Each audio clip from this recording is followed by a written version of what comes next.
तो सुनो पहले, वस्तु धनावेशित ऋणावेशित कब होती है तो समझ गए हैं आप कि इलेक्ट्रॉन का त्याग करेगा तो धनावेशित हो जाएगा, इलेक्ट्रॉन ग्रहण करेगा तो क्या हो जाएगा, ऋणावेशित हो जाएगा। लेकिन खाली मुद्दा वहीं तक नहीं है कि मत बताइए, मत बताइए, इधर देखो, खाली मुद्दा वहीं तक नहीं है कि इलेक्ट्रॉन दे दिया तो धनावेशित हो जाएगा। ठीक है, उसमें पता होना चाहिए कि वस्तु में ऋणावेश की मात्रा ज़्यादा है कि धनावेश की मात्रा ज़्यादा है। जैसे मान लीजिए कि आप दो वस्तुओं को रगड़ते हैं, इस तरीके से दो वस्तु रगड़ रहे हैं, यहाँ पे सुनो, यहाँ पे 5 इलेक्ट्रॉन हैं और किसी कारणवश 5 इलेक्ट्रॉन है और 7 गो प्रोटॉन है।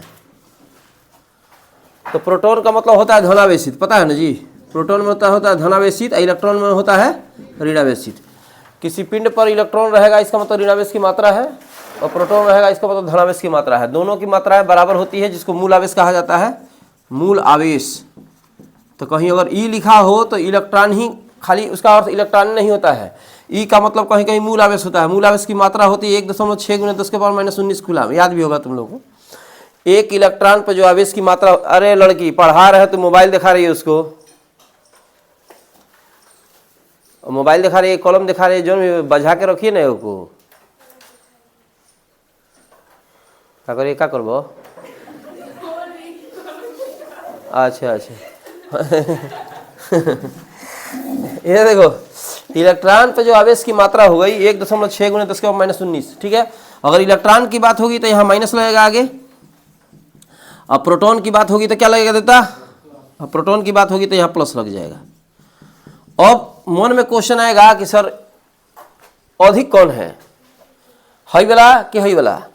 तो मैथ के हिसाब से देखा जाए तो हई हो जाएगा, लेकिन मैथ नहीं है, फिजिक्स केमिस्ट्री है। फिजिक्स केमिस्ट्री में इसकी वैल्यू और इसकी वैल्यू दोनों बराबर है।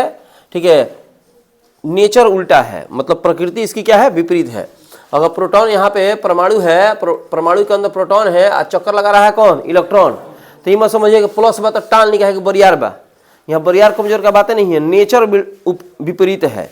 मैंने हई खींचता अपनी तरफ, हई खींच रहा है अपनी तरफ, उल्टा जात का है। लेकिन दोनों की ताकत हमेशा क्या होती है, बराबर होती है। एगो धनावेशित होता है, एगो होता है ऋणावेशित होता है। ठीक है, हई समझ गए थे।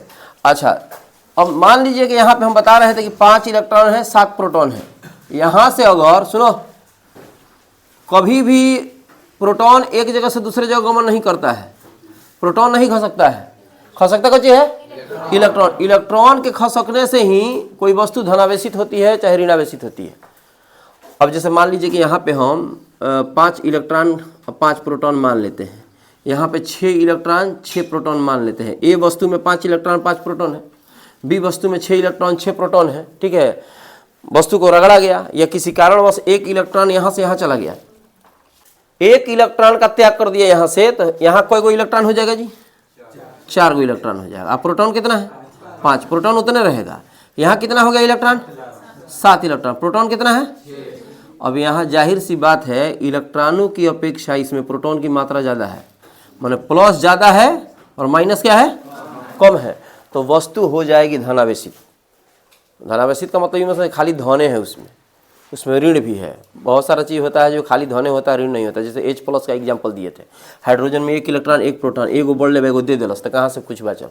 एकरा के छोड़ के तो जौना तत्व में चल जाबा, जौना परमाणु के बात करबा, एकरा के छोड़ के सब में इलेक्ट्रॉन रहेला, पूरा का पूरा इलेक्ट्रॉन ना निकले, बाहरी कक्षा वाला इलेक्ट्रॉन निकलता है, अंदर वाला का इलेक्ट्रॉन तो वहीं रह जाता है। ठीक है, तो याद रखना है। यहाँ पे देखो किसकी मात्रा ज़्यादा है, इलेक्ट्रॉन की मात्रा ज़्यादा है। ठीक है, और प्रोटॉन की मात्रा क्या है, कम है। इलेक्ट्रॉन की मात्रा ज़्यादा है, प्रोटॉन की मात्रा कम है, तो ये हो जाएगा धन पॉजिटिव, हई हो गया निगेटिव, एगो पॉजिटिव हो गया एगो निगेटिव हो गया। ठीक है, अब सुनो, अब इसमें जावना में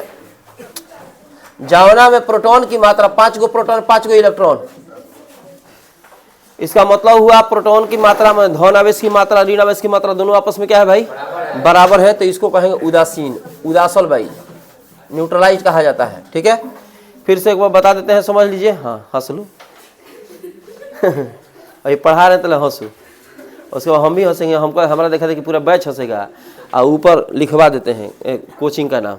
ठीक है, आइए हंस के जाइए। ठीक है यहाँ पढ़ाई कम होता है, खाली खेकरबाजी ज़्यादा होता है। देखो याद रखना है कि वस्तु में ऋणावेश की मात्रा ज़्यादा होगी तो वस्तु हो जाएगी ऋणावेशित, वस्तु में धनावेश की मात्रा ज़्यादा होगी वस्तु हो जाएगी धनावेशित। और जब वस्तु में प्रोटॉन मतलब प्लस की मात्रा माइनस की मात्रा दोनों आपस में क्या हो, बराबर हो, तो वस्तु को कहेंगे कि उदासीन हो गया। क्या हो गया? उदासीन। नोट में लिखिए, नोट में लिखिए, तो लिखो स्वर्ण पत्र मत बताइए विद्युतदर्शी, अंग्रेजी क्या हो जाएगा? Gold leaf electroscope, gold leaf electroscope. पत्र माने पत्ता होता है, पत्ता का दूसरा अंग्रेजी क्या होता है जी? फोइल, ठीक है, गोल्ड फोइल, सुनो, इलेक्ट्रोस्कोप, या तो गोल्ड लीफ इलेक्ट्रोस्कोप कहो, गोल्ड फोइल इलेक्ट्रोस्कोप कहो। ऐसे पूछता है परीक्षा में, GLE क्या है? GLE। और लड़का शॉर्ट फॉर्म में नहीं जानेगा तो छोड़ के आइएगा, फिर कहिएगा कि सर जी हमको पढ़ाई नहीं थे। इसको शॉर्ट फॉर्म में लिख सकते हैं GFE, सब एक ही चीज है, अंतर नहीं है। देखो इसको समझाते हैं, समझो। स्वर्ण पत्र विद्युतदर्शी एक प्रकार, स्वर्ण माने होता है सोना, ठीक है। स्वर्ण पत्र विद्युतदर्शी एक प्रकार का यंत्र है जिसके माध्यम से पता लगाया जाता है कि आवेशों के बीच विकर्षण की क्रिया हो रही है कि नहीं हो रही है। माने यंत्र है पता करने का कि विकर्षण हो रहा है कि नहीं हो रहा है। अब समझिए, इसको समझाते हैं। पहले अंग्रेजी हो चाहे हिंदी हो, सब देखो इसमें। ऐसा नहीं होगा अंग्रेजी वाला को नहीं बुझाएगा, हम पढ़ावे नहीं तो बोलो को बुझाला, तो आदमी होगा। भोजपुरी में बोले तो हूँ तरह बुझाई, अंग्रेजी में बुझाई। है एगो मृतवान है बोयाम, शीशा, तो इस शीशा है, शीशे का बर्तन लिख लो, शीशे का जार लिख लो, बर्तन, ठीक है कौची है जी? कौची का बर्तन है? काठ का। तब इस पर से उस पर दिखेगा नहीं दिखेगा? दिखेगा। अब यहां एगो रबड़ का ढक्कन लगा दीजिए। इस सेम उसी प्रकार से है जैसे देखते होंगे टिटनेस का सुई देता है ना सब, तो शीशे का उसमें दवाई रहता है और ऊपर होता है रबड़ का ढक्कन। सुइया से इसमें पानी भरिए, हिलाइए, टानिए, धरा दीजिए। समझ रहे कि नहीं? तो उसी प्रकार से है कि यहाँ जो है शीशे का बर्तन है और ऊपर जो है रबड़ का ढक्कन लगा हुआ है, ठीक है। इसके ठीक बीचों बीच एक धातु की छड़, मेटेलिक वायर, ठीक है। धातु की छड़ को इस प्रकार से प्रविष्ट कराते हैं कि कुछ छड़ का भाग बोतल के अंदर हो और शेष भाग बोतल के क्या है? बाहर है। फिर से देख लीजिए, हम सबसे पहले एक शीशे के बर्तन पर विचार करते हैं। एक शीशा का बर्तन है, अभी पूछे हम पढ़ाते पढ़ाते तुमसे बोल रहे हैं, हाँ नहीं बताएंगे, तुम्हारा नाक नोचते हैं, रुक जाओ, नाके नहीं है, ठीक, तो पहले बताना चाहिए था ना। अब आँख नोच लेंगे तो आँखों नहीं है। कौची का बर्तन है जी? ढक्कन कौची का है? रबड़ होता है कि रबर होता है? रबर होता है ना, रबर का कॉर्क। चलिए, है कौची का छड़ है? हाँ, लोहा, सोना, चांदी, कुछ भी धातु की छड़ है। धातु की छड़ होगा तो करंट का प्रवाह उसमें होगा आराम से, ठीक है। अब क्या करते हैं, जो भाग नीचे है उसके निचले भाग पर सोना के 2 पतला पत्थर लगा देते हैं, एकदम पतला पतला पत्थर लगा दीजिए। अब दिमाग में आएगा कि सर शीशे में हाथ कैसे घुसेगा? नीचे का पेनी गायब बा, सही बात बता रहे हैं, नीचे का पेनी नहीं है, नीचे से लगा दीजिए। समझ रहे ना? ये कौची का पत्ता है? स्वर्ण पत्र है, स्वर्ण पत्र। दिमाग में एगो बात रखिएगा, 12th क्लास में तैयारी ऐसा करो कि दूसरे को पढ़ा सको, बस इतने से मतलब है। 12th क्लास की बात कर रहे हैं। तैयारी कोशिश करिए कि ऐसा करिए कि क्लास के बाद जाइए, कोई पूछे कि क्या पढ़े हैं तो बता सकते हैं, हम बता सकते हैं। वैसे पढ़, 2 दिन के बाद नहीं पढ़ रहा तुम्हारा बीमारी है, वो तो हम नोट्स वोट्स देने लगेंगे, तुमको तो सुनना चालू कर देंगे। आई फर्स्ट ईयर नहीं है कि first year the rest year, last year तुमको दौड़ेले फिरेंगे हम, याद कर काहे नहीं आया। नहीं याद करेगा तो फिर तो बर्बादे ना हो जाएगा। 10 गो निकले बढ़िया से निकले, 50 गो निकले और में 49 गो बैताल हो गया, सारे गाछ पलट कर बरसे, एगो ठीक ठाक है, वो पढ़ाई ठीक नहीं कहलाता है, ठीक है। सोना का पतला पत्थर लगाए हैं। अब क्वेश्चन आता है सोना का ही पतला पत्थर क्यों लिया गया? क्योंकि इसमें घटना देखने को मिलेगी। चांदी रखते तो नहीं मिलता, का है, लोहा भी रखते तो नहीं मिलता। ये बहुत पतला पत्थर है, इतना पतला पत्थर है कि फूंक दीजिएगा तो टूट जाएगा, उड़ जाएगा।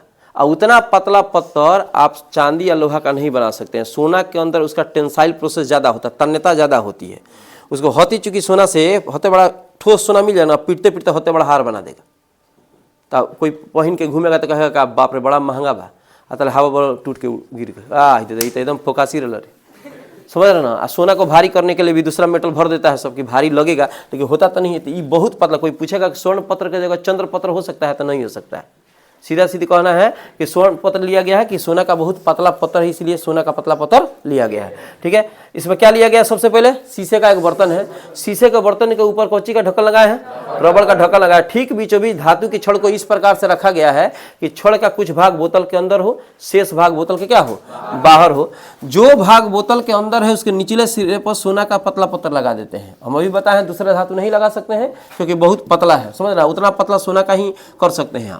इसके ऊपरी भाग पर, जो ऊपरी भाग हई बार मिटा देना, इसके हेडिंग दे दिए है ना, इसके ऊपरी भाग पर एक धनावेशित छड़, धनावेशित या ऋणावेशित कौन लो रखो, चलो धनावेशित छड़ यहाँ रख देते हैं, ऋणावेशित भी रख सकते हैं, कोई दिक्कत नहीं है। यहाँ पे एक धनावेशित छड़ सटाते हैं, धनावेशित छड़ सटाएंगे।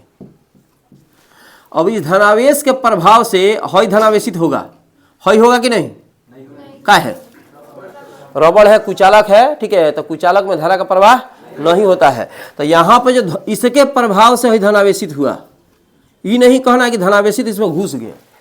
धनावेशित का धनावेश का प्रवाह एक जगह से दूसरे जगह नहीं होता है। इसको सटाने के चलते इसमें ओरिजिनल घटना समझ लो ना, तो कोई कहेगा कि धनावेशित सटाया और धनावेश इसमें आ गया, धनावेश का प्रभावित हो गया, इसके प्रभाव से धनावेशित हुआ। कैसे? इसमें इलेक्ट्रॉन है, मान लो यहाँ 5 इलेक्ट्रॉन है, 5 गो प्रोटॉन है, समझो पहले, और यहाँ पे है ये उदासीन था, कौन था? उदासीन। हई है धनावेशित, इसका मतलब हुआ कि 5 गो इलेक्ट्रॉन मान लो और 7 गो प्रोटॉन मान लो। इसका मतलब हुआ प्रोटॉन की मात्रा इलेक्ट्रॉन से इस पे क्या है? ज्यादा है, तो वस्तु क्या थी? धनावेशी। हई धन है, हई धन है, हई ऋण है। धनावेश की मात्रा ज्यादा है, ऋणावेश की मात्रा कम है, तो हो गया धनावेशित ना। अब जब इसको सटाए हैं तो इसके अंदर का इलेक्ट्रॉन निकल के इसमें चला गया, तो अंदर का जब इलेक्ट्रॉन निकल के 2 गो इसमें चला गया, 2 गो इलेक्ट्रॉन यहाँ जोड़ दो तो 7 इलेक्ट्रॉन हो गया, ये हो गया उदासीन। चाहे कहीं कोई इलेक्ट्रॉन चला गया तो 6 इलेक्ट्रॉन हो गया। अब जब एक गो इलेक्ट्रॉन इसमें से खसकेगा चला, ठीक है, तो यहाँ कोई इलेक्ट्रॉन बच जाएगा? 4 गो। इसका मतलब प्रोटॉनों की मात्रा बढ़ गई, इलेक्ट्रॉनों की मात्रा क्या हो गई? घट गई। ये थोड़ा डिटेल समझाने के लिए, उतना तुम लोग को ध्यान नहीं देना है, खाली समझो। अगर सब नहीं बुझाता है गोचर बोचर तो खाली एगो कहेंगे समझो कि हमनी के लेनी से एगो शीशा का बर्तन ऊपर बढ़ के ढक्कन लगा देनी सन, एक ठीक बीचों बीच धातु का छड़ को इस प्रकार से प्रवेश करा कि छड़ का कुछ भाग बोतल के अंदर है, शेष भाग बोतल के बाहर है। जो भाग बोतल के अंदर है उसके निचले सिरे पर क्या किए? सोना का 2 गो पतला पत्थर लगा दिए, और ऊपरी सिरे पर धनावेशित छड़ को सटाते हैं। धनावेशित छड़ के सटाने से यह जो धातु की छड़ है धनावेशित हो गई, और उसके बाद पुनः स्वर्ण पत्र भी क्या हो गया? धनावेशित हो गया। हई नहीं धनावेशित होगा क्योंकि कुचालक है, शीशे का बर्तन भी कुचालक है, इसलिए उस पर धनावेश की मात्रा नहीं चढ़ेगी। अच्छा, इसका संपर्क से बाहर है, ये भी है संपर्क से बाहर है।